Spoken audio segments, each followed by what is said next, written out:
विशेष है। इस अभिनव राजस्थान के अभियान में जब से हम लोग लगे 2010-11 से, तब से हमने सैकड़ों बैठकें की, सैकड़ों सम्मेलन किए, गांव-गांव में चौपालें की हैं। लेकिन आज जिस तरह की बैठक की शुरुआत हो रही है, ये बहुत विशेष है। इसलिए मेरा आपसे निवेदन है प्रेम से कि आप बिना किसी डिस्टर्बेंस के तल्लीन होके एक एक बात को ठीक से सुनना और उसको अपने अंदर घुसाने की कोशिश करना।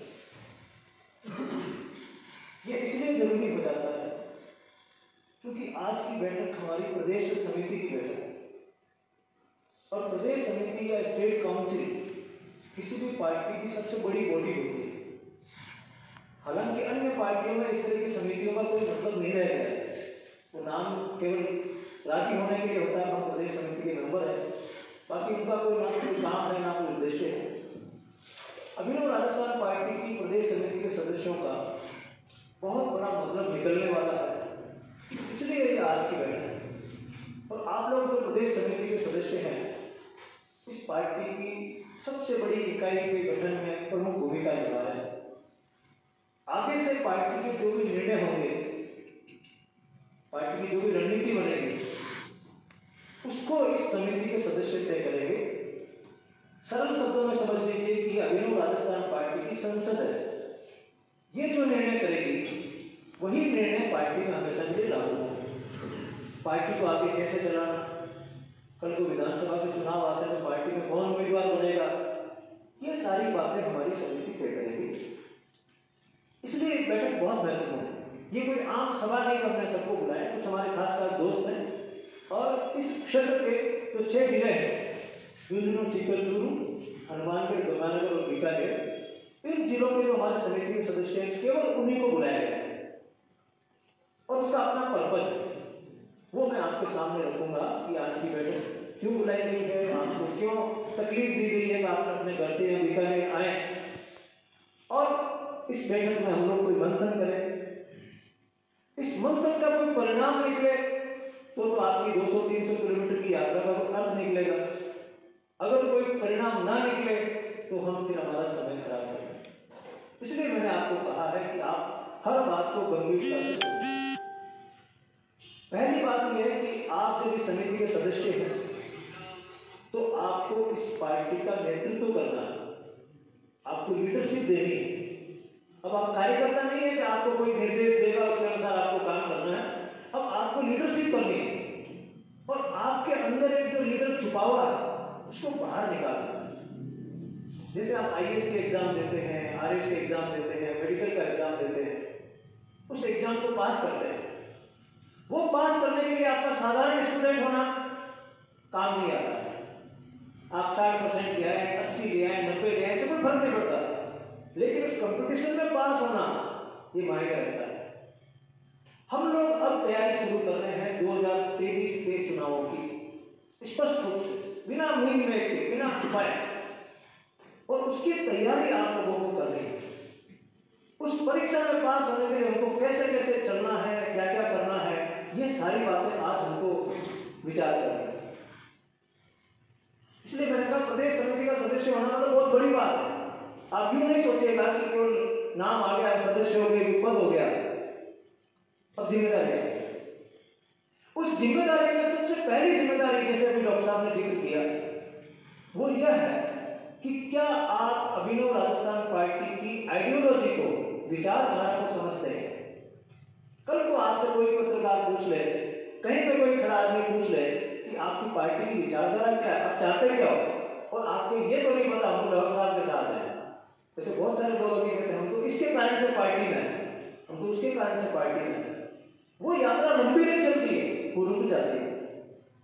जैसे अभी किसान आंदोलन चल रहा है और मीडिया के लोग वहां जाके किसी के सामने माइक करते हैं, बुजुर्ग के सामने करते हैं, महिला के सामने करते हैं, बच्चे के सामने करते हैं, वो एकदम सीधा सीधा उत्तर देते हैं, हम इसलिए यहाँ पर आए हैं, वैचारिक रूप से मजबूत होकर आए हैं। गांव गांव में बात हो गई थी हमको करना क्या है और हम इकट्ठा क्यों हो रहे हैं, इसलिए मजबूत है। तो हमें वैचारिक रूप से मजबूत होना है, हमें अपने आप को वैचारिक रूप से इतना स्ट्रॉन्ग करना है कि कल को कोई भी पत्रकार हम क्लियरली अपनी बात को बता पाए। तो अभिनव राजस्थान पार्टी का विचार क्या है, ये बहुत सरल शब्दों में मैं आपके सामने रख रहा हूँ। अभिनव राजस्थान पार्टी राजस्थान चाहती है ऐसा जिसमें दो बातें हों। पहली बात असली विकास हो, दूसरी बात असली लोकतंत्र हो। ये दो ही चीजें हम लोग चाहते हैं राजस्थान, असली विकास हो और असली लोकतंत्र हो। असली विकास से हमारा क्या मतलब है? असली विकास से हमारा मतलब है कि राजस्थान के आम परिवार की आमदनी इतनी हो जिससे वह एक सम्मानजनक जीवन जी सके। यानी उसकी आमदनी को हर साल बढ़ाना है, चाहे उसकी आमदनी 10,000 उसको बढ़ाना, उसकी आमदनी 1 करोड़ है तो उसको भी बढ़ाना। हम लोग चाहते हैं राजस्थान के सभी परिवार आगे बढ़े। किस रूप में आगे बढ़े? उनकी आमदनी बढ़े। हम इस प्रकार के नारे नहीं लगाना चाहते हम लोग गरीबों के लिए जीते हैं। हम इस प्रकार के नारे नहीं लगाना चाहते छुपा छुपा के हम अमीरों के लिए काम करते हैं या हम इस वर्ग के लिए काम करते हैं, उस वर्ग के लिए काम करते हैं। हम राजस्थान के सभी लोगों के लिए काम करते हैं। वो चाहे कोई भी व्यवसाय करता हो, उसकी चाहे फैक्ट्री है, उसकी चाहे पान की दुकान है, वो चाहे शिक्षक है, वो चाहे डॉक्टर है, कुछ भी है, हम चाहते हैं उनकी आमदनी बढ़े। पहली बात। और आमदनी बढ़ाने के लिए हमको क्या करना होगा? राजस्थान की आमदनी कैसे बढ़े? तो हमारा स्पष्ट सिद्धांत है कि राजस्थान में खेती की आमदनी बढ़े। तो अधिकतर लोग खेती करते हैं, पशुपालन की आमदनी बढ़े, और जो हाथ से काम करते हैं, वो लोहे का काम करते हैं, वो सोने का काम करते हैं, वो जूते का काम करते हैं, किसी तरह का काम करते हैं, उनकी आमदनी, उनका उत्पादन बढ़ेगा, उनको ज्यादा मूल्य मिलेगा। जैसे ही उनको ज्यादा मूल्य मिलेगा, वो कहाँ आएगा? पास के कस्बे में आएगा और वो सारी सेवाएं खरीदने की कोशिश करेगा। वो शिक्षक की सेवा खरीदेगा, वो चिकित्सक की सेवा खरीदेगा, वो नाई की सेवा खरीदेगा, वो टेंट वाले की सेवा खरीदेगा, वो सबकी सेवा खरीदेगा। लेकिन शुरुआत कहाँ से होगी? खेती से, पशुपालन से और कुटीर उद्योग से। ये हमारी स्पष्ट नीति है कि इनका उत्पादन बढ़ना चाहिए तो राजस्थान के आम आदमी की आमदनी बढ़े। पहली चीज। दूसरी चीज, हम लोग ये चाहते हैं कि राजस्थान के लोगों की सुविधाएं बढ़े। उनको जो मिल रही शिक्षा की सुविधा, उनको चिकित्सा की सुविधा, पुलिस की सुविधा, पानी की, बिजली की, सड़क की, ये सुविधाएं जो मिल रही है उनको, वो बढ़े और उनकी क्वालिटी अच्छी है। ये दो चीजें हम लोग चाहते हैं राजस्थान के विकास के मामले में, आमदनी बढ़े और सुविधाएं बढ़े। ये हमको पक्का सवाल होना चाहिए। लेकिन साथ में हम ये और चेतावनी ऐड करते हैं कि ये विकास हो रहा है, यानी आमदनी बढ़ रही है और सुविधाएं बढ़ रही है, इसका उसको एहसास होना चाहिए। इसको विज्ञापन में दिखाने की जरूरत नहीं होनी चाहिए कि भारत में ये विकास हो रहा है, राजस्थान में विकास हो रहा है। उसको अपने घर में, अपने मोहल्ले में, सब जगह महसूस होना चाहिए कि राजस्थान बदल रहा है। उसको महसूस होना चाहिए। तो विकास का महसूस होना ये ज्यादा इंपॉर्टेंट हमारे लिए। उसको लगना चाहिए कि मैं बीकानेर के इस मोहल्ले में रहता हूँ, हाँ यहाँ भी बदला है, अगले साल ये बदला है, अगले साल ये बदला है, उसको ऐसा लगना चाहिए। तो हम क्या चाहते हैं? असली विकास चाहते हैं। ये जो विकास दिखाया जा रहा है राजस्थान में, अपनी सरकार दिखाएगी 2 साल में हमने ये कर दिया, केंद्र की सरकार दिखाएगी भारत में हमने ये कर दिया, लेकिन हमें हमारे घर में महसूस नहीं होता। हमारी आमदनी ठीक नहीं है, हमारा बच्चा बेरोजगार है, हम परेशानियों से जूझ रहे हैं, बेटी की शादी कर नहीं पा रहे हैं। ये परेशानियां फिर क्यों है? तो विकास हो रहा है तो मेरी परेशानियां कम होनी चाहिए। तो मेरी परेशानियां अगर कम नहीं हो रही है, इसका मतलब ना तो राजस्थान में विकास हो रहा है और ना भारत में विकास हो रहा है। ये देखना चाहिए। अभी वो राजस्थान की पहली योजना असली विकास, और इस असली विकास को करने के लिए हमको असली लोकतंत्र की स्थापना करनी होगी। असली विकास के लिए जरूरी है असली लोकतंत्र। अब लोग कहेंगे लोकतंत्र है भारत में, हम कहते हैं अभी लोकतंत्र आया नहीं है। ये वोट तंत्र है, कुछ लोग वोट देके कुछ लोगों को चुन लेते हैं कि वोट तंत्र, लोकतंत्र आया नहीं। तो हमसे ये पूछेंगे आपकी लोकतंत्र की परिभाषा क्या है? हमारी लोकतंत्र की परिभाषा है 3। पहली, मैं जब भी किसी सरकारी कार्यालय में जाऊं तो मेरा मान सम्मान होना चाहिए, लोग के लिए तंत्र काम करे, खड़ा रहे, आइए साहब आपका क्या काम है। हमारी लोकतंत्र की परिभाषा क्या है? हमारा सम्मान हो, कोई भी नागरिक, बूढ़ा जाए, कोई महिला जाए, बच्चा जाए, गरीब जाए, अमीर जाए, कोई भी जाए, सरकारी कार्यालय में उसका सम्मान होना चाहिए। सरकार में जितना भी काम होता है वो साफ साफ दिखना चाहिए। हम जैसे यहाँ बैठे इस काज में से दिख रहा है ये लोग बैठे और क्या काम है। ऐसे सरकार का काम पारदर्शी होना चाहिए। इसके लिए हम लोग बार बार सूचना के अधिकार की वकालत करते हैं। आज की तारीख में कोई भी पार्टी सूचना के अधिकार की बात नहीं करती। कांग्रेस के टाइम में लागू हुआ था, उसके बाद भी वो उसको लेकर गंभीर नहीं। बीजेपी बिल्कुल ही नहीं चाहती सूचना का अधिकार हो। हम लोग चाहते हैं कि सूचना का अधिकार हो ताकि गवर्नमेंट का कामकाज पारदर्शी हो, और पारदर्शी होगा तो उसमें बेईमानी की गुंजाइश कम है। पहली बात, लोकतंत्र का मतलब हमारा काम सम्मान, हमें सम्मान मिले। दूसरा, पारदर्शिता हो। तीसरी, जवाबदेही हो। ये फाइल किसके कारण लेट हो रही है, ये फाइल किसक क्यों नहीं रही है, जवाबदेही।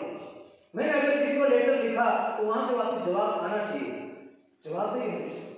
जवाबदेही के बिना सरकार कैसे काम करेगी। मैं इन दिनों कई पत्र लिख रहा हूँ सेक्रेटरी को, राजस्थान सरकार को, और मैं उनको ये भी लिख रहा हूँ कि लोकतंत्र की, आम नागरिक को जवाब देने की परंपरा समाप्त हो गई। जवाब देना सीखिए। मैंने लेटर लिखा, आपको मेरे को जवाब मिलना चाहिए। आप ऐसा क्यों मानते हैं, आ गया उसको डस्टबिन में डाल दो। जवाब दीजिए। ये तीन चीजें हम लोग चाहते हैं। तो हम लोग असली विकास चाहते हैं और असली लोकतंत्र चाहते हैं। ये हमारी विचारधारा है। ये हमारे प्रदेश समिति के सभी लोगों को मालूम होना चाहिए। मेरी गारंटी है, आप किसी भी पार्टी के पदाधिकारियों से जाके मिलिए, उनसे पूछिए विचारधारा क्या आपकी, तो वे विचारधारा कोई मतलब पार्टी को नहीं हो रहा। जैसे वो जाति से बंधे हुए हैं ऐसे ही वो किसी पार्टी से बंधे हुए हैं, या फिर ये जब तक हम पार्टी में हैं, ये निकल गया तो हम भी निकल गए, हम कल को किसी और पार्टी में वोट दे देंगे। मैं किसी और पार्टी से जीता हूँ और कल को जाकर मैं किसी और पार्टी के मंच में बैठ के कहूँगा मेरा अंदर परिवर्तन हो गया। तो हम लोगों को बहुत जिम्मेदारी से ऐसी पार्टी खड़ी करनी है जिस पार्टी में लोग विचार के साथ बंधे हो, व्यक्ति के साथ नहीं। कल को मैं रहूँ इस पार्टी में ना रहूँ, आपको फर्क नहीं पड़ना चाहिए। इतनी मजबूती होनी चाहिए, आप कहीं भी जाओ हम तो इस विचार के लिए काम करते रहेंगे। ये सपना था हमारे उन लोगों का जिन लोगों ने इस देश के लिए बलिदान किया। ये सपना भगत सिंह का था, ये सपना महात्मा गांधी का था, ये सपना सुभाष चंद्र बोस का था कि हमको ऐसा देश चाहिए और वैसा देश बन गया। और ये जो नाटक चल रहा है चुनाव का, इसको लोगों ने लोकतंत्र का नाम दे दिया। अभी आपने देखा पिछले दिनों कितने चुनाव हुए, प्रधान का चुनाव हुआ, जिला प्रमुख के चुनाव हुए। जिसके पास पैसे थे उसने बकरियों की तरह खरीदा और वो बन गया। आज की तारीख में चुनाव हो रहे हैं, चेयरमैन बन रहे हैं, पहले से जाएंगे चेयरमैन वही बनेगा जिसके पास पैसा है। अब सोचो आप, जैसे बीजेपी का बहुमत भी आ गया तो उसमें से ये नहीं कि सबसे योग्य कार्यकर्ता कौन है इसको हम लोग चेयरमैन बनाएंगे, वो नहीं कहेंगे पैसे किसके पास। आप सोचो, ये चीजें हम राजनीति कहते हैं, ये राजनीति कितनी नीचे गिर चुकी है। यानी आप साधारण कार्यकर्ता हो, साधारण परिवार के हो, अच्छे पढ़े लिखे हो, समाज के लिए कुछ करने की इच्छा है, इसके बाद भी आपको मौका नहीं मिलेगा, अपनी पार्टी में मौका नहीं मिलेगा। इसके बावजूद भी वो कार्यकर्ता शिकायत नहीं कर रहे हैं, वो कार्यकर्ता विद्रोह नहीं कर रहे हैं, वो दब गए, कुचल गए उसके अंदर। क्या करें, कहाँ जाए, हम तो यही बंधे हुए। हमें उनकी तरफ ध्यान नहीं देना, हमें हमारी एक नई सिस्टम, हमारा नई परिवार शुरू करनी। तो प्रदेश समिति के जो सदस्य हैं उनकी आज से 7 फरवरी की बीकानेर की मीटिंग से हम लोग नई जिम्मेदारी तय कर रहे हैं। आपको मालूम होना चाहिए कि ये पार्टी क्या है, इस पार्टी की विचारधारा। तो विचारधारा क्लियर हो गई, असली विकास, असली लोकतंत्र, ये दो हमारे परम नारे हैं जिन पर हमको काम करना है। पहली बात तो ये। दूसरी बात, अभी 2021 में हम लोगों ने एक मिशन शुरू किया है, इसको हमने कहा मिशन 2021, क्योंकि बिना मिशन के काम नहीं होता है। हमें टारगेट तय करना पड़ता है। मिशन का मतलब है 1 साल में आपको ये टारगेट करना ही करना। तो मिशन 2021 में हमने 15 मुद्दे ले रखे हैं। 15 मुद्दों पर हम लोग काम करेंगे। वो मुद्दे किसानों से संबंधित है, वो मुद्दे गायों के लिए हैं, वो मुद्दे युवाओं के लिए हैं, वो मुद्दे कारीगरों के लिए जो हाथ से काम करते हैं, और प्रकृति के लिए, प्रकृति को कैसे बचाया जाए। और हमारे मुद्दे बहुत स्पेसिफिक हैं, स्पष्ट हैं, हवा में नहीं। हम एक चीज चाह रहे हैं, ये चीज होनी चाहिए, उससे इधर उधर नहीं घूम रहे हैं। जैसे हम लोग गायों के लिए काम करना चाहते हैं, हम ये नहीं कहते गायों की सेवा होनी चाहिए। इसका क्या मतलब हुआ, सेवा में क्या होना चाहिए। तो हमने टारगेट फिक्स किया है कि राजस्थान में जितनी भी गोचर भूमि है उस गोचर भूमि को मनरेगा योजना से जोड़ दिया जाए, उसका विकास कर दिया जाए। हमारा एक ही एजेंडा है, उसमें सब कुछ हो जाएगा। तो हवा में बात एक भी नहीं है, और इसके लिए हम लोग राजस्थान की सरकार को प्रेशराइज कर रहे हैं, उसके ऊपर दबाव बना रहे हैं कि आप पंचायती राज विभाग और गोपालन विभाग दोनों आपस में मिलो, मेरे लेटर बराबर जा रहे हैं, हम सबको लेटर लिखना है कि आप इनको जोड़ दो। सीधा सा काम है, आपको नया कुछ भी नहीं करना। गोचर भूमि पड़ी उनके नाम की, मनरेगा पैसा पड़ा है, आपको तो कुछ करना ही नहीं है, केवल यही करना है कि अब से 2 साल में मनरेगा की प्राथमिकता क्या रहेगी? गोचर विकास। युवाओं के लिए हम क्या चाहते हैं? हम ये चाहते हैं कि 1 साल में जितनी भी वैकेंसी हुई है, पटवारी की वैकेंसी हुई हो, जेईई की वैकेंसी हुई हो, आईएएस की हुई हो, आरएस की हुई हो, किसी भी पोस्ट की वैकेंसी राजस्थान सरकार में हुई हो, उसको कैलकुलेट कर लो और हर साल नियमित अंतराल से उसकी परीक्षा करवा लो। पटवारी की वैकेंसी भले 300 हुई हो, लेकिन 300 स्थान घोषित कर दो, बच्चे परीक्षा दे लेंगे, जिनका सिलेक्शन होना उनका हो जाएगा। लेकिन मुझे अनिश्चितता से बाहर निकालो। मैं पटवारी का एग्जाम देना चाह रहा हूँ, मैं 3 साल से नहीं दे पा रहा हूँ, मैं अपने घर से सामान लेके बीकानेर में रह रहा हूँ, परीक्षा का अता पता नहीं है। किस तरह की गवर्नमेंट चल रही है? हमको दबाव डालना है कि युवाओं के लिए ऐसा। किसानों के लिए हम लोग चाहते हैं कि फसल बीमा की रकम, मुआवजा जिसे हम कहते हैं, देने की तारीख तय हो।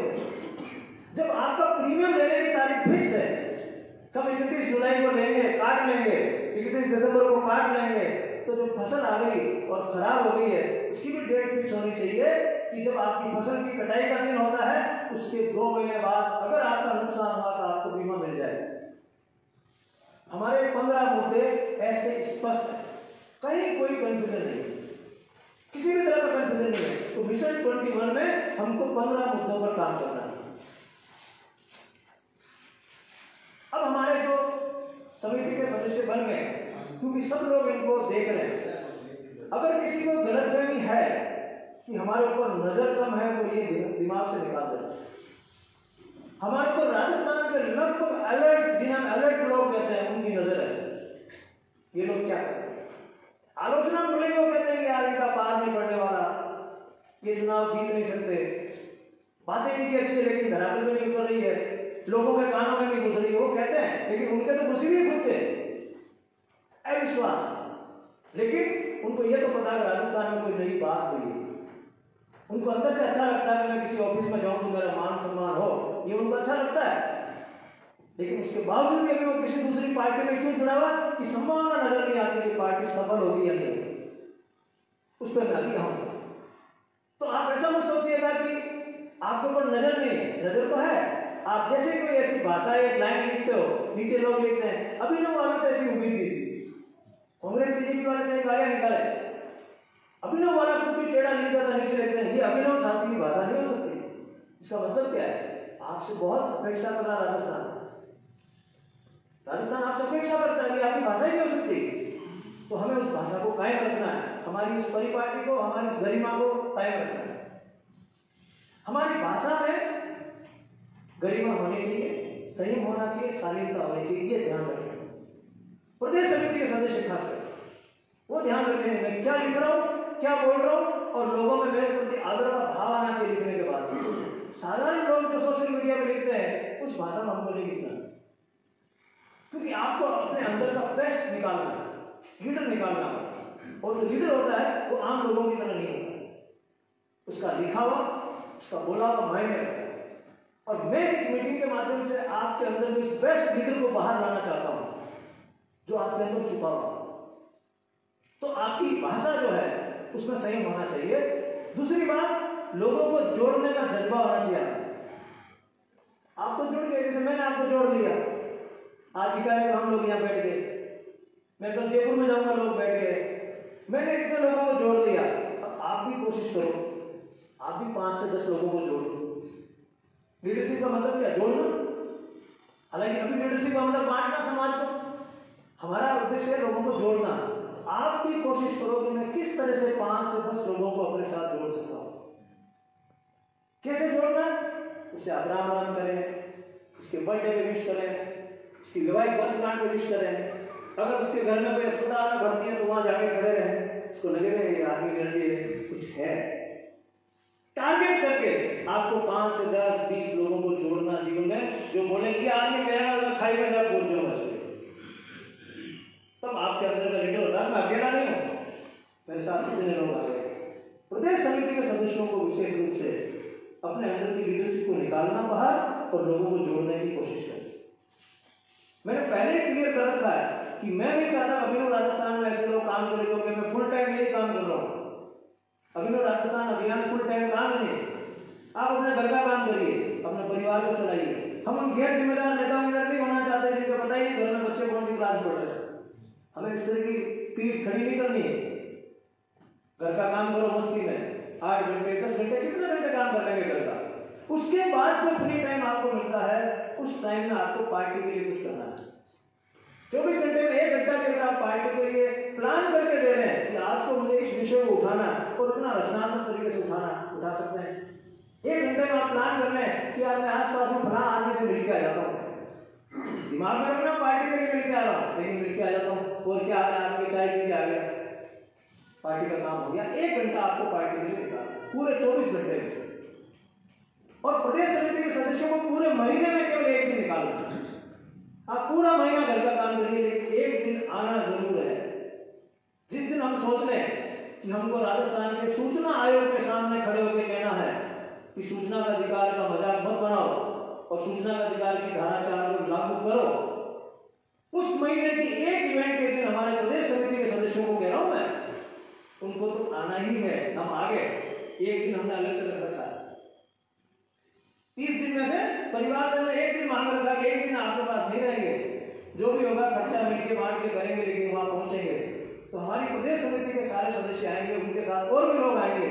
तो पहली बार राजस्थान में कोई कहेगा कि सूचना का अधिकार की मजाक नहीं बना रहे। इसके अधिकारी को लगने लग गया कि संगठित लोग नहीं है, पार्टी कोई भी कह रही है इसको लागू करने के लिए, तो मजे करो। जब आप दो ठीक है तो ठीक है, 2-2 साल तक लोग भटकते रहेंगे। इस अधिकार को बचाने का काम किसी दिन हमें लगे कि भाई ये जो मैं बात कर रहा हूँ आपको गायों को नरेगा में जोड़ने की बात कर रहा हूँ, तो किसी दिन गोपालन विभाग के सामने जब हम खड़े हों तो हमारी प्रदेश समिति का सदस्य तो ऐसे आए जैसे भतीजी का ब्याह यार, ये कैसे टूट जाऊँ। हम नहीं टूटते।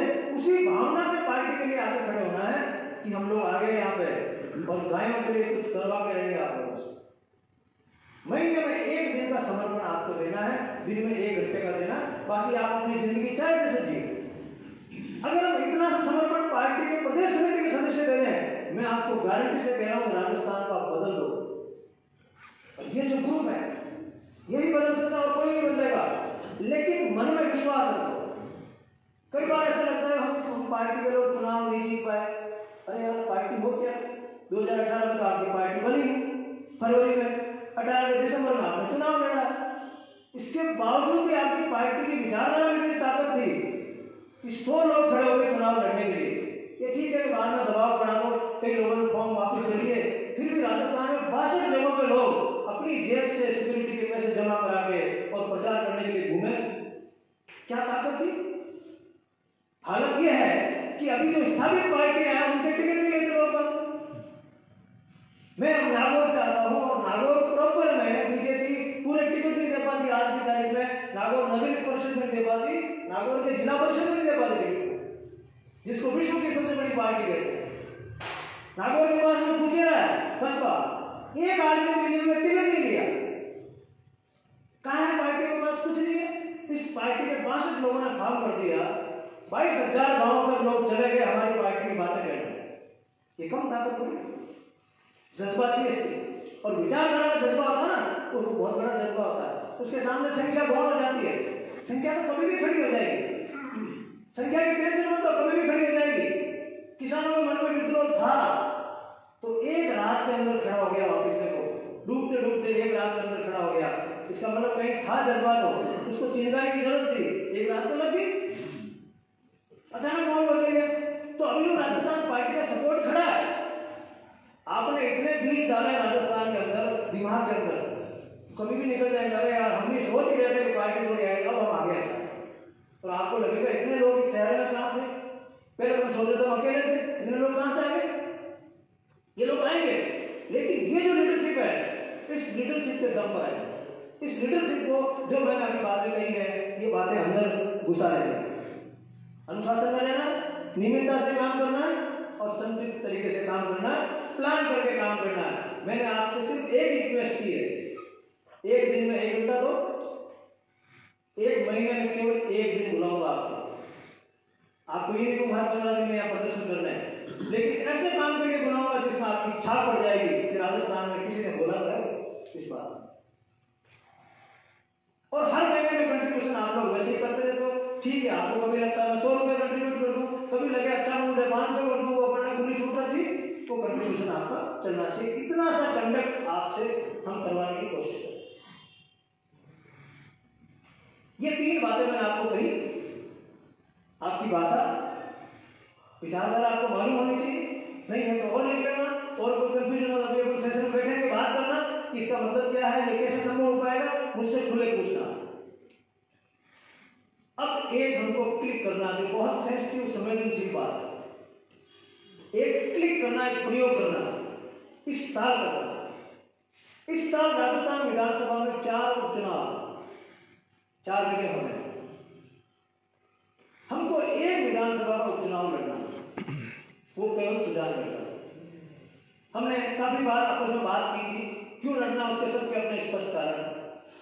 सुजानगढ़ विधानसभा का उपचुनाव हमको लड़ना और उसको जीतना है। हमारे साथ भाषक उम्मीदवार हैं जिनका अपना अनुभव है, हम क्यों नहीं जीते, कहाँ कमी रह गई थी, लोगों ने हमको गंभीरता से क्यों नहीं लिया, उनको सबको पता है। उसके बारे में अभी इसके बाद में खुला सेशन होगा और सब लोग अपने अनुभव शेयर करेंगे कि चुनाव जीतने के लिए क्या क्या करना चाहिए। दूसरी पार्टियों से कभी तुलना नहीं करनी, कोई पार्टी में करोड़ों रुपए, हमारे पास करोड़ों रुपए नहीं है, उसकी तुलना नहीं करनी, लेकिन कार्यकर्ताओं के दम पे क्या किया जा सकता है, इस पर हम लोग चर्चा करेंगे।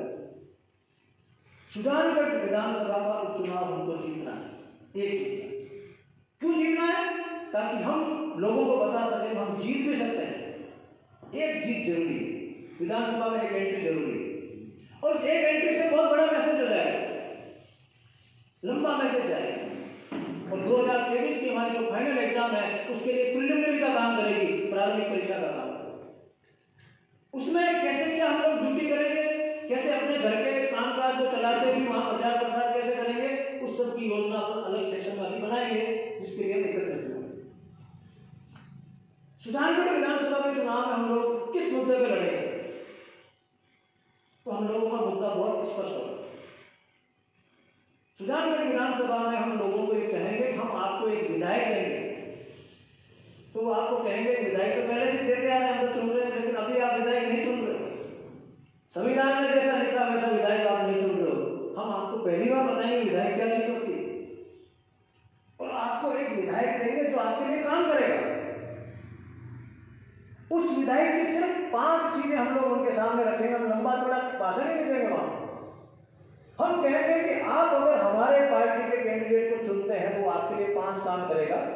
हम आपको बिल्कुल आसमान के तारे नहीं दिखा रहे, 5 काम करेगा, और हमारे सब प्रदेश समिति के लोगों को स्पष्ट होना चाहिए वो 5 काम क्या होगा।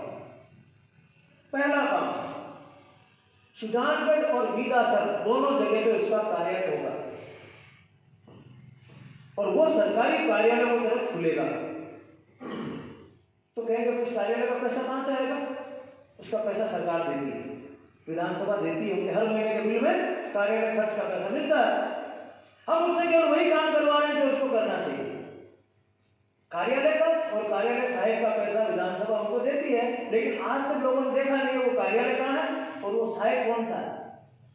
हम दिखाएंगे उनको ये विधानसभा का कार्यालय है और ये आपका सहायक खड़ा है यहाँ पर, जो आपकी एप्लीकेशन लिया करेगा, सरकारी ऑफिसर की तरह आपका काम करेगा। ये हमारा पहला वादा। बिजली के बिल में प्रॉब्लम आ रही है, यहाँ लाकर दीजिए। पुलिस आपकी सुनवाई नहीं कर रही है, यहाँ लाकर दीजिए। आपकी गांव की सड़क नहीं बन रही है, यहाँ लाकर दीजिए। यहाँ पे उसकी प्रोसेसिंग होगी और आपको वापस समाचार पहुंचाए जाएंगे कि आपके काम के मामले में ये प्रोग्रेस हुई है, क्योंकि एमएलए में बड़ी ताकत होती है। एमएलए के लिखे हुए लेटर्स किसी भी डिपार्टमेंट में अलग रखे जाते हैं और उनका जवाब देना पड़ता है। वो जवाब उनके घर तक पहुंचाना कि आप अपनी खेती करो, आप अपना व्यापार करो। आपने एमएलए चुन लिया ना, जब आपने चुन लिया कि आपका काम करेगा, आप 2.25 लाख लोग ये काम थोड़ी करोगे। एमएलए का मतलब ये आपकी ताकत आप उसको दी है। पहली बात उसका कार्यालय होगा, स्पष्ट रूप से सरकारी कार्यालय में मेरे काम करेगा। लेकिन हम हवाई बात नहीं करेंगे, 7 दिन 24 घंटे नहीं, 7 दिन 24 घंटे नहीं, 5 दिन, 2 दिन तो वो भी आराम करेंगे। हम बातें वही करेंगे जो लागू हो सकते हो, जो ठीक हो। हवाई बातें हम नहीं करेंगे। पहली बात कार्यालय होगा। दूसरी बात, आपका विधायक विधानसभा में क्षेत्र में 10 दिन घूमेगा, 30 दिन नहीं घूमेगा। कल को कहना 30 दिन हाजिर हो, 30 दिन हाजिर नहीं हो पाएगा, उसको विधानसभा में भी जाना पड़ेगा, दूसरे ऑफिसों में जाना पड़ेगा। वो 10 दिन के लिए आपके क्षेत्र में घूमेगा। और वो 10 दिन के लिए शादी ब्याह में नहीं घूमेगा कि किसी की मौत हो गई, बैठ में आ गया, निकलो, ये 10 दिन में 1 दिन नहीं हो गया। नहीं, ये तुम्हारा पर्सनल मामला। किसी की शादी में अटेंड करने गया, ये पर्सनल मामला। एमएलए के पैसे इस बात के लिए नहीं मिलते आपको कि शादी अटेंड करते जाओ। 10 दिन गांव की समस्याओं को सुनने के लिए विशेष रूप से जाओगे, वो रिकॉर्ड में आएगा।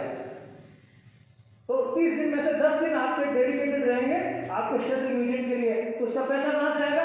पैसा देती है विधानसभा, 30 दिन का देती है, रोज का बिल बनता है। किसी दिन ऐसा नहीं हुआ उन्होंने बिल नहीं बनाया। हम केवल उसको लागू कर रहे हैं कि कम से कम 10 दिन का न्याय करवाएंगे। पैसा 30 दिन का मिलता है, 10 दिन तो वो वहां पे। हाँ, ये बातें आपको स्पष्ट इसलिए कह रहा हूं कि जब आप प्रचार में घूमोगे आपको कंटेस्ट होनी चाहिए। पोकल घूमेंगे, पैसा कहां से लाएगा? पैसा वहां से मिलता है। कार्यालय होगा, 10 दिन उसके निश्चित होंगे विधानसभा क्षेत्र में घूमने के। तीसरी बात, उसको जो फंड मिलता है खर्च करने के लिए, विशेष अधिकार है जिसका, 2-2 करोड़ रुपए मिलता है 1 साल का, वो उस पैसे को सभी गांव में बराबर बांट देगा, पक्षपात नहीं करेगा। चाहे वोट दिए हो चाहे वोट ना दिए, कोई नहीं कहेगा इस गांव में मेरे को वोट मिले, तुमने वोट दिए नहीं, तुमको फंड दूंगा नहीं। वो फंड पूरा का पूरा बराबर बांट देगा। चाहे वो 2 लाख रुपए आते हो, 3 लाख रुपए आते हो, हर गांव में बांट देगा। और उस फंड से वो क्या काम करेगा? 3 काम करेगा। गायों के लिए काम करेगा, अगर गाय की कोई व्यवस्था करेगा। शिक्षा के लिए काम करेगा, स्कूल में कोई टीचर है उनको स्पेशली 3 लाख की कोई चीज चाहिए। हॉस्पिटल के लिए काम करेगा, अगर उनको हॉस्पिटल में कोई चीज चाहिए, उस गांव में वो 3 काम करेगा। और तीनों कामों को होने के बाद चेक करेगा कि काम ठीक से हुआ कि नहीं हुआ। ऐसा नहीं कि 3 लाख रुपए दे दिए और पता लगा 3 लाख में से 2 लाख रुपए लगे, वहां तो लाख रुपए खा गए लोग बीच में। वो चेक करके सर्टिफिकेट देगा और गांव वालों के सामने देगा कि काम सही हुआ कि नहीं। अब गांव वाले अगर उनके 3 लाख में खुद के 3 लाख मिलाना चाहे तो 6 लाख की कोई चीज खड़ी हो जाएगी। लेकिन वो विधायक का काम उस गांव में दिखेगा, ये विधायक है और इस साल इस गांव में ये काम हुआ। हर गांव में आप देख लो, कोई गांव ये नहीं कहेगा हमारे गांव में ये काम नहीं हुआ। जैसा मैंने आपको कहा, विकास महसूस होना चाहिए कि अगली बार चुनाव में वो जाए तो गांव वाले ये नहीं कहें हमारे गांव में कुछ नहीं हुआ। आपके गांव में भले पानी पीने की खेड़ी बनी है, लेकिन बनी नहीं। आपके गांव में स्कूल में ये काम हुआ है। कोई गांव ये नहीं कह पाएगा हमारे गांव में विधायक का जो स्पेशल कोर्स होता है उससे कोई काम नहीं। तीसरी बात, उसका फंड इस तरह से डिस्ट्रीब्यूट होगा।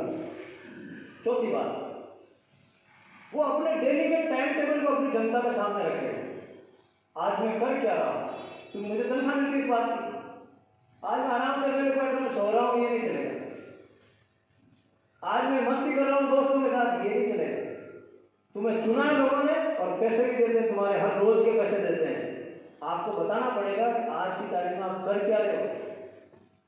अगर आप बीमार हो गए तो आपको जनता से छुट्टी लेनी पड़ेगी। कोई भी आदमी आपके ऐप को खोल के देख सकता है आज मेरा एमएलए कहां है, किस जगह है। छुट्टी लेगा, उस दिन का पैसा नहीं लेगा। छुट्टी ले लो 10 दिन की, 10 दिन का काम नहीं कर पाऊंगा, छुट्टी ले लो, 10 दिन का पैसा नहीं उठा सकता। आपको लिखना पड़ेगा मैं 10 दिन का पैसा नहीं उठाऊंगा, क्योंकि मैं जनता के लिए काम नहीं कर रहा हूँ 10 दिनों में, मैं अपना निजी काम कर रहा हूँ। करो, कोई बात नहीं, बेटी की शादी अभी हमें क्या दिक्कत है, करो, लेकिन आपको लिखना पड़ेगा 15 दिन से मेरी बेटी की शादी के उसमें व्यस्त होने के कारण मैं काम नहीं कर पाऊंगा, मुझे इजाजत दी जाए। 4 बात। तो हमको डेली मालूम होगा ये खोलते ही कि हमारा एमएलए कहां पर है और क्या कर रहा है। हमको उसको बिल्कुल सरकारी नौकरी की तरह बनाना है, अकाउंटेबल बनाना, जिम्मेदार बनाना, जो आज तक भारत में नहीं हुआ। आज तक भारत में लोग चुन लेते, उसके बाद उनके बंगलों में बाहर बैठे रहते, साहब आएगा साहब आएगा। कभी कभार गांव में आ गया, मैं तो गांव में सबको यही पूछता हूँ, आपके गांव में एमएलए जीता कब है? कोई जीतने के बाद एक बार गया आया भी तो फलान जी के वहां बेटी की शादी थी उसमें आया। इन जनरल आने की परंपराएं खत्म हो गई है, बस जीत जाओ उसके बाद मस्त हो। अगले चुनाव में पार्टी टिकट देगी तो आ जाएंगे, और जातिवादी या कोई दूसरे कारण से वोट दे देंगे, नहीं देंगे तो अगली बार जीत जाएंगे। इस धंधे को बंद करना है और ये प्रयोग हमको सुजानगढ़ विधानसभा में करना, ताकि 2023 के लिए लोग तैयार हैं कि अब हमको वाकई में विधायक चाहिए। इतने साल हमने जो भी वोट दिए, और जब विधायक सही हो जाएगा तो ये सारा सिस्टम वैसे ही सही काम करेगा, ताकत उसके पास होती है। पांचवी चीज जो हम लोग चाहेंगे विधायक के लिए, वो ये विधानसभा में वो उस विधानसभा से जुड़े मुद्दे रखे, ये स्पष्ट दिखाई देना चाहिए कि मेरी विधानसभा में ये समस्याएं हैं, उनके मुद्दे दिखने चाहिए। जहां विधानसभा की कोई कार्रवाई ऐसी नहीं गई जहां पर उसने मुद्दे नहीं रखे हों, तो 10 प्रमुख मुद्दे, कभी भी कोई सेशन होगा विधानसभा का, उसमें 10 प्रमुख मुद्दे वो रखेगा ही रखेगा। रखे तो 20 रख ले, लेकिन 10 तो रखना ही है। ये 5 बातें हमारे विधायक को करनी है। इन 5 बातों को करने का वो स्टाम्प पर लिखकर एफिडेविट देगा, और ये एफिडेविट हर गांव में पड़ा रहेगा। प्रचार के दौरान वो गांव को एफिडेविट साइन करके देगा, अगर आप लोग मुझ पर विश्वास करते हैं, मुझे चुनते हैं, मैं आपके लिए काम करूं।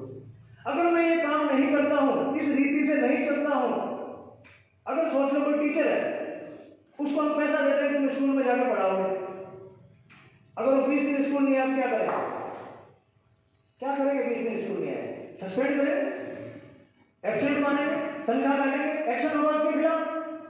ऐसे ही विधायक के खिलाफ भी एक्शन होगा, और वो खुद साइन करके देगा कि ऐसा नियम तो आज तक नहीं है, संविधान में भी नहीं बनाया, संसद ने नहीं बनाया, लेकिन मैं अपने लिए नियम बना के दे रहा हूं, मैं आपको साइन करके दे रहा हूं कि अगर मैं इस तरह से काम नहीं करता हूं तो मुझे बेदखल कर दिया जाए, मेरे ऊपर 420 का मुकदमा लगाया।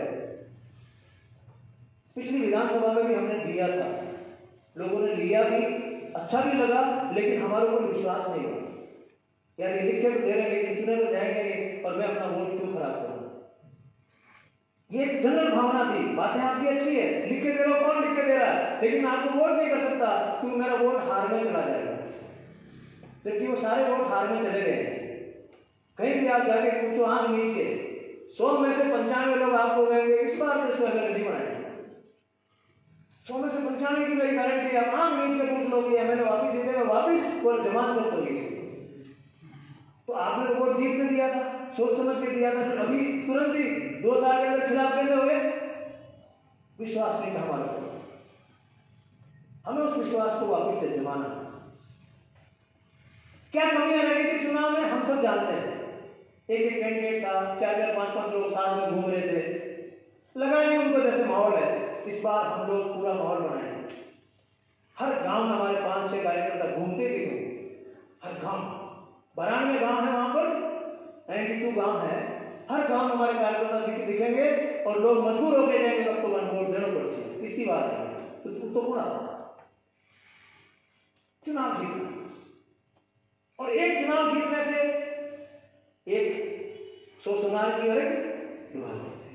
इतने सारे म्यूनिसिपल इलेक्शन वगैरह आपने जानबूझ के नहीं लड़े, क्या मतलब? कोई 4-4, 5-5 सीटें आ भी जाएगी तो निकलेगा क्या? वो भी पिका जाएगा, मैं चला जाएगा, हमारी और खराब करेगा इज्जत। तो सुजानगढ़ विधानसभा चुनाव को हमको मिशन के तौर पे इस 2021 में लेना है। 15 मुद्दों में काम करेंगे, लेकिन ये भी एक बड़ा मिशन है हमारा साथ में। इसका मतलब नहीं सुजानगढ़ विधानसभा के लिए बाकी काम छोड़ देंगे, गाय वाला काम, युवा वाला काम, वो तो हमारा चलता रहेगा, लेकिन ये मिशन रहेगा। और प्रदेश समिति के सदस्यों को गांव आवंटित किए जाएंगे। आपकी जिम्मेदारी है 5 गांव में, आपका ये 5 का ग्रुप है, ये 5 गांव है, जब भी आपको समय मिले, कोई बंधन नहीं। आप सोचो चलो यार आज फ्री है, चलिए आते हैं, उन 5 गांव में गए, सबसे राम राम की, हाथ जोड़े, पैर पकड़े, जो करना है आपको, हमारे वोट हम काम, जनता को कहना पड़ता है। आप सोचो निकल के हमारी बातें अच्छी है, उससे वोट नहीं मिलते। जनता ये चाहती है कि इनका व्यवहार भी क्या है, अच्छी चीज की भी मार्केटिंग चाहिए। हम लोग इस मुकाबले में रहेंगे, हमने किसी को वोट देने का, हमारी बातें ऐसे मजबूर होकर देना पड़ेगा, ऐसे वोटिंग होती नहीं। वो चाहता मुझे कहने, तो हमें सबके पास जाना है, बुजुर्गों से बात करनी है, बच्चों से बात करनी है, महिलाओं से बात करनी है, वोट। और जब इतने सारे लोग वोट मांगने को दिखेंगे तो वोट देंगे। और हमारे लिए जीत जीत लक्ष्य है, लेकिन हम अगर अपनी परफॉर्मेंस भी बढ़िया कर देते वहां तो भी हम लाइट में आएंगे कि पार्टी ऐसी बातें हैं। इन बातों को कौन नकार सकेगा? इस विधायक की 5 बातों को कौन राजस्थान में नकारेगा? नहीं, मेरे को ऐसा नहीं चाहिए, सबको चाहिए। तो हम राजस्थान की बहुत बड़ी सेवा कर देंगे। 5-5 लोगों की टीम बनेगी, एक विधानसभा क्षेत्र है, सीकर वालों को एक विधानसभा क्षेत्र का ये एरिया है, झुंझुनू वालों को ये एरिया है, बीकानेर वालों को ये एरिया है, नागौर वालों को ये एरिया है। इस तरह का एरिया है। और राजस्थान के बाकी अंचल में जो हमारे साथी हैं उनको भी कुछ पॉकेट्स अलग अलग कारणों से दे रहे हैं जो चुनाव के लिए जरूरी होते हैं। वो फंडे भी हम लोग अपनाएंगे, उनको भी देंगे। आपका टारगेट यही, चुनाव में वोट डलने तक आपका टारगेट है। ये नहीं कि मैं 5 गाँव में प्रचार करके आ गया, करके नहीं आ गया, असल में वोट कितने पर, वहां तक आपका टारगेट है। इस पर हम अभी चर्चा करेंगे। ये मुझे आपको बहुत सारी चीजें थी जो मैंने समझ करी है। कई नए लोग हैं, कई पुराने लोग हैं, सबको मुझे बातें शेयर करनी थी। मैं वापस रिपीट कर देता हूँ एक एक लाइन में। सबसे पहले पार्टी की विचारधारा आपको मालूम होना चाहिए, हम लोग क्या चाहते हैं राजस्थान। हम लोग असली विकास और असली लोकतंत्र चाहते हैं, ये हमको पता होना चाहिए। दूसरी बात, हमारा जो प्लान है 15 पॉइंट्स का, वो आपको ध्यान देना चाहिए। आपको पहुंचा देंगे आपके पास में हम राजस्थान के लोगों के लिए क्या क्या इस साल में चाहते हैं। तीसरी बात, आपका व्यवहार, आपका चाल चलन, आपका लिखना बोलना, आपका लोगों से जुड़ना, ये दिखना चाहिए। और सुजानगढ़ विधानसभा में हमको अपना ऐसा सब कुछ देना जैसे हम किसी परीक्षा के लिए देते हैं। ये परीक्षा है कि अभिनव राजस्थान पार्टी की, इसको पास करना है और 2023 के टारगेट के लिए पास करना है। मैं तो 100% रहूंगा उसके लिए। मैंने पिछले साल तक अपने आप को पूरी तरह समर्पित कर दिया है। मैं भी पहले आपकी तरह काम करता था अभिनव राजस्थान का, मैं आपकी तरह काम करता था, अपने घर का काम करता था, कोचिंग इंस्टीट्यूट चलाता था, स्कूल मैनेजमेंट करता था, खेती का ध्यान, दुकान का कई काम करता था। अब मैंने आप लोगों की सहमति से वो काम सारे छोड़ दिए, क्योंकि एक आदमी को फुल टाइम निकलना पड़ेगा। घर में भी जैसे 4-5 भाई होते हैं, एक भाई को फ्री रखते हैं, भाई ये शादी ब्याह कराने का काम ये करेंगे, बाकी हम लोग करेंगे। मैं अब पूरी तरह से फ्री हूँ और हफ्ते में 5 दिन मैं भी वैसे ही कर रहा हूँ, 7 दिन घूम रहा हूँ। 5 दिन के लिए मैं लगभग कहीं कहीं जा रहा हूँ, किसी गांव में जा रहा हूँ, किसी साथी के बैठ रहा हूँ, किसी से बात कर रहा हूँ और पार्टी के विस्तार का काम कर रहा हूँ। मैं अपना कंडक्ट अब इस तरह से कर रहा हूँ। तो हम लोगों को इन बातों को पूरा ध्यान देना है ताकि 2021 में हम लोग स्थापित हो जाए। हमारे पास टाइम ज़्यादा नहीं है। हम लोग अचानक 2023 में जाकर लोगों के सामने जाएंगे, बोले अभी तो आपका नाम ही नहीं सुना है, आप हो कौन? नाम सुनाने का काम कौन से साल में करना है? 2021 में, ताकि 2023 जब आए उससे पहले लोग अपना मन बना लें कि अब की बार हम लोग क्या करें। कॉन्फिडेंस से जाना, खुद के अंदर कॉन्फिडेंस रखना, क्योंकि आपके अंदर कॉन्फिडेंस रहेगा, आप लोग मस्ती में बातें करोगे, लोग भी मस्ती में जुड़ेंगे। आप खुद टेंशन में डरे रहोगे, लोग आपकी मजाक भी उड़ाएंगे, अरे यार क्यों माँ को वोट खराब हो गया, वो आपकी मजाक भी उड़ाएंगे, आपके सारे टेस्ट लेंगे, वो तो आपको देने का मतलब तो नहीं। कोई कहेगा आप कांग्रेस की वोट खराब करोगे, कोई कहेगा आप बीजेपी की वोट खराब करोगे, लेकिन हमारा एक ही टारगेट है, हमारे कहने से आप वोट को खड्डे में डाल दो। हमारे कहने से आप वोट खड्डे में डाल दो, इतना हम तैयार कर रहे लोगों को खड्डे में डालेंगे तो समझ लो हम जीत की तरफ बढ़ेंगे। मुझे एक लड़की ने बहुत अच्छी बात की, सुजानगढ़ की है, उसने बहुत अच्छी बात की। उसने कहा सर मैंने 135 वोट पक्के कर दिए। हमको तो वैसे वोट पक्के करना 25, 50, 33, 4, आप तो 4 ही वोट पक्के करो, लेकिन 4 वोट डल जाए हमारे को फोन करना 4 डला। तो मैंने कहा बेटा तुमने कैसे पक्के कर दिए? बोला सर मेरी शादी है इस चुनाव के बाद में, और मैंने रिश्तेदारों को ये कहा कि शादी में कुछ मत देना, लेकिन मुझे वोट दे देना। मैंने ऐसे 135 रिश्तेदारों को बांध लिया मेरे साथ। इस तरह से हमको सबको टारगेट लेकर चलना। हमारा जो भी मिलने वाला है, हम हर उस आदमी को ढूंढ रहे हैं जिसका कोई कोई मिलने वाला है, जिसका कोई रिश्तेदार है, लेकिन ये नहीं करें तो फोन कर देना, इससे काम नहीं चलेगा। जब तक वो वोट हमारी इसमें डल नहीं जाए इस पर, जब तक उसका पीछा नहीं। डॉक्टर साहब है, मान लो सुजानगढ़ में किसी को जानते हैं, आपसे रिक्वेस्ट की रहेगी कि आप गाड़ी लेके वहां तक जाएं, उनके पास बैठे। मैं बार बार आऊँगा, आप ये मत सोचना एक बार कहने आ गया हूँ, अगले गए डॉक्टर साहब कब कब कहेंगे, यहाँ आ जाना चाहिए, डॉक्टर साहब कब कब कहेंगे, ये वोट तो इनके कहने सब देंगे। तो ऐसे 70-80 से 100 साथी हमारे सुजानगढ़ विधानसभा के ही हैं। वो तो उन गाँव के लोग हैं, लेकिन बाहर के लोग हम जो काम करेंगे उससे उनकी पुष्टि होगी। ये काम हमको करना है, ये परिणाम हमको दिखाना है, और ये बीकानेर की 7 फरवरी की मीटिंग इस मामले में ऐतिहासिक बन जानी चाहिए कि हमने एक प्रण से पूरा सुजानगढ़ में जो चुनाव का स्तर है वहाँ से विजयी घोष के साथ हमको बाहर निकलना है कि हमने झंडा गाड़ दिया, तो झंडा गाड़ने का काम शुरू।